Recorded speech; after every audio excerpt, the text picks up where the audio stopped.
Putra Rahasia Tuan Daniswara episode 5. Kamu tinggal di daerah ini? Tanya Arman saat ia sampai di daerah tempat tinggal Sarah. Bukan daerah elit, itu adalah tempat di mana orang miskin dan penjahat berkeliaran. Sarah tidak menjawab. Ia berusaha keluar, tapi tidak bisa. Pintunya dikunci secara otomatis oleh Arman. Kita belum menyelesaikan transaksi kita, Sarah. Arman mengingatkan. Aku tidak butuh uangmu. Arman tertawa lebar.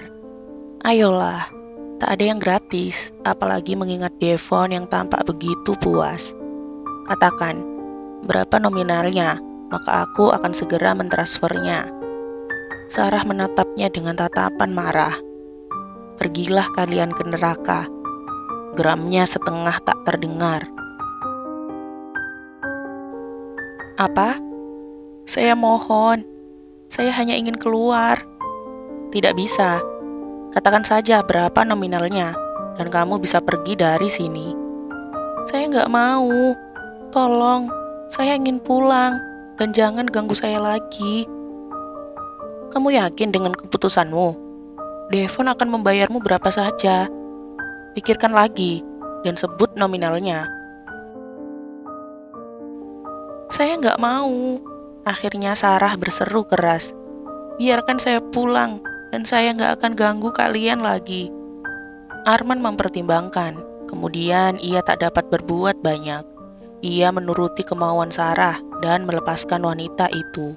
Sarah keluar dari dalam mobilnya dan berjalan cepat memasuki sebuah gang. Dan wanita itu tak tampak sekalipun menolehkan kepalanya ke belakang. Pada saat bersamaan, ponsel Arman berbunyi. Nama Devon terpampang di sana dan Arman segera mengangkatnya.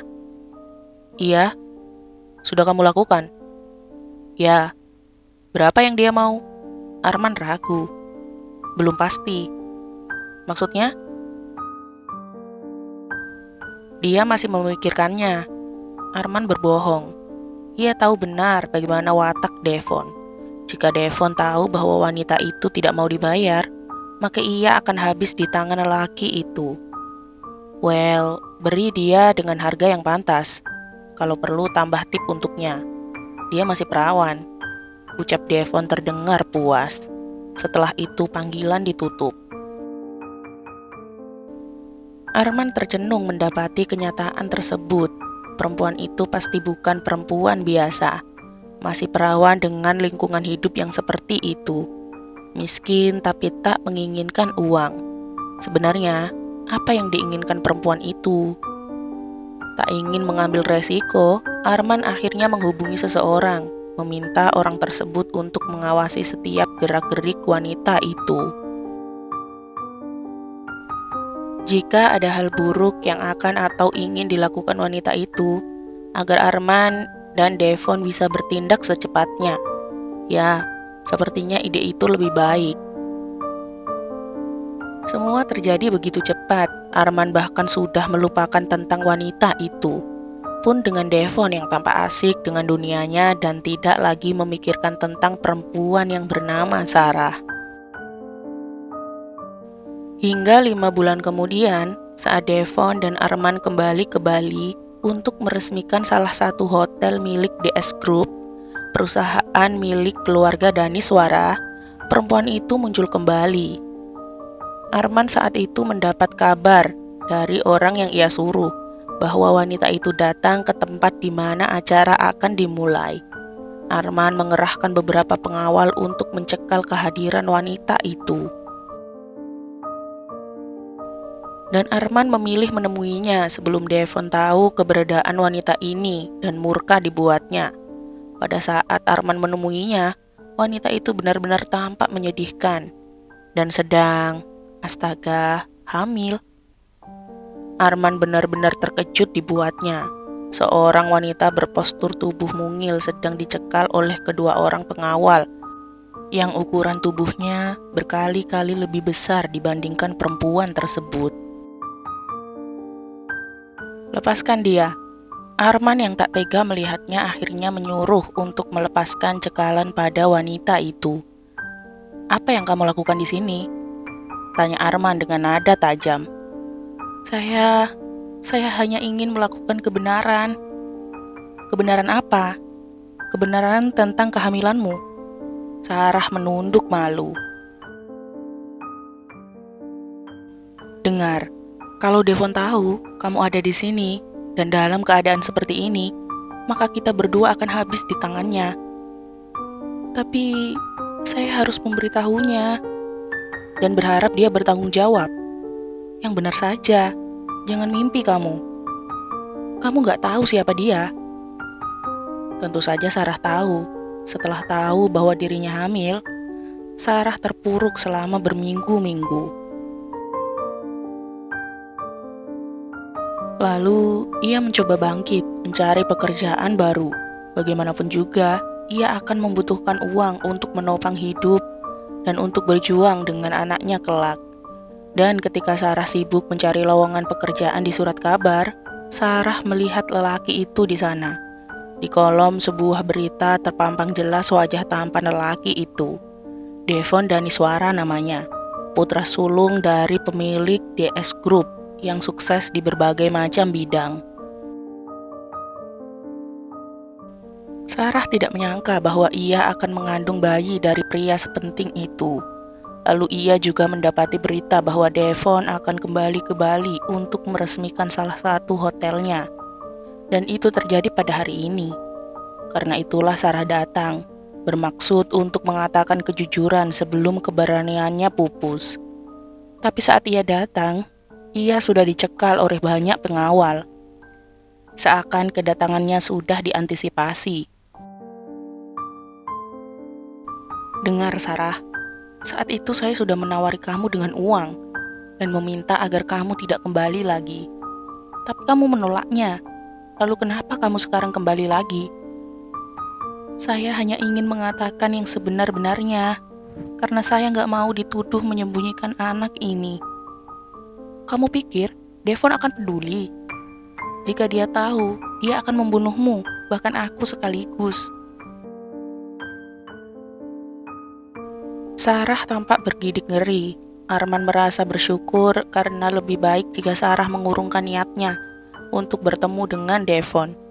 Tapi pada saat bersamaan, orang yang sedang mereka bahas akhirnya datang menghampiri. "Ada apa ini?" Tubuh Arman menegang seketika saat atasannya datang. Sial, ia akan mati. Ruak. Entah sudah berapa banyak perabotan di dalam ruangan tersebut hancur tertimpa tubuh Arman. Arman dipukuli habis-habisan oleh Devon setelah lelaki itu bertemu dengan sosok Sarah malam itu.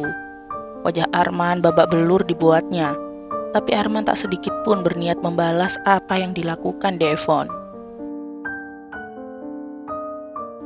"Brengsek kamu. Kamu bilang kamu sudah mengurus semuanya. Bagaimana bisa dia kembali lagi? Hah?" serunya dengan marah. Devon mencengkeram kemeja yang dikenakan Arman, kemudian berujar dengan nada mengerikan. "Dengar, aku mau kamu segera membereskan semua kekacauan ini. Buat supaya dia mau aborsi, atau paling tidak, buat supaya apapun tentang wanita itu tidak berhubungan lagi denganku."